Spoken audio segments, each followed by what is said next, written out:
At the Washington football team versus the Dallas Cowboys. If the Eagles lose against the Seattle Seahawks, which we believe, the winner of this game will be at least tied for first place. We got the Giants as well versus the Cincinnati Bengals. And, tiebreakers, I'm not even going to get into it. But record-wise, a 4-7 team. The division winner is going to get to four wins this week unless everybody ties. Anyway, okay, to the projections. Alex Smith, I do like the way he's playing. I don't start him this week, though. I actually start both Gibson and McKissick. I think, the target share for McKissick in a PPR league is good enough, and Gibson's running well and getting into the end zone. Terry McLaurin, I start. You could get away, I would say, more daily fantasy with the other receiver there. Gosh, is it? I have Cam Sims in my head. Is that it? Is it Cam Sims? I don't even know which Sims it is anymore. We started the season with Steven Sims, then it was Cam Sims. Now I think it's Steven again. maybe it's Sims. Steven's the one who caught the touchdown this past week. I know that. All right, so that's that guy. about all I know. I don't really care about either. Logan Thomas is a start this week.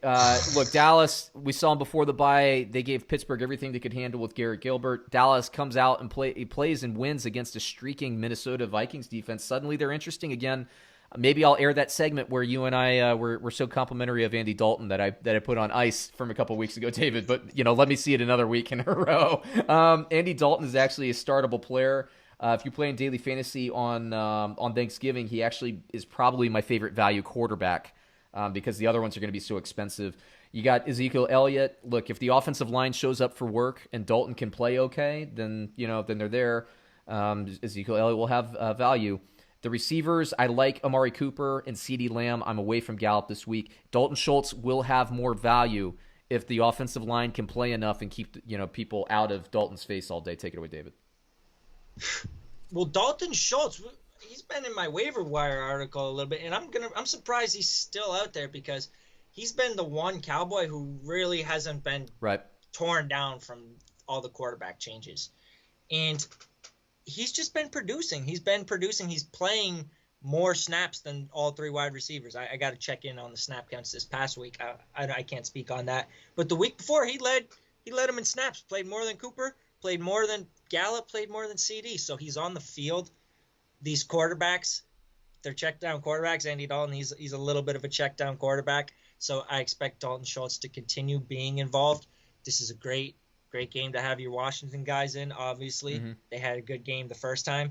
Gibson, when he played him in week 7, 20 for 128 and a touchdown. So he's a must-start, obviously great in DFS. Terry McLaurin, the first time they played, 7 for 90 and a touchdown. I mean, you don't need me to tell you about Terry McLaurin. You know he's a stud. Logan Thomas, I guess. I mean, every time I make a pitch for Logan Thomas, it goes bad, and then every time I forget about him, he starts playing well. It's kind of like the Cole Beasley effect, right? Right when you start talking about, like, the sneaky, unappreciated production, it disappears. And then right when everyone's like, all right, yeah, I'm definitely never starting him again, well, he starts producing again. So it's a good matchup for Logan Thomas. That's all I can really say on that. He's been so inconsistent, but it's kind of like Schultz. He's always on the field playing 100% of the snaps.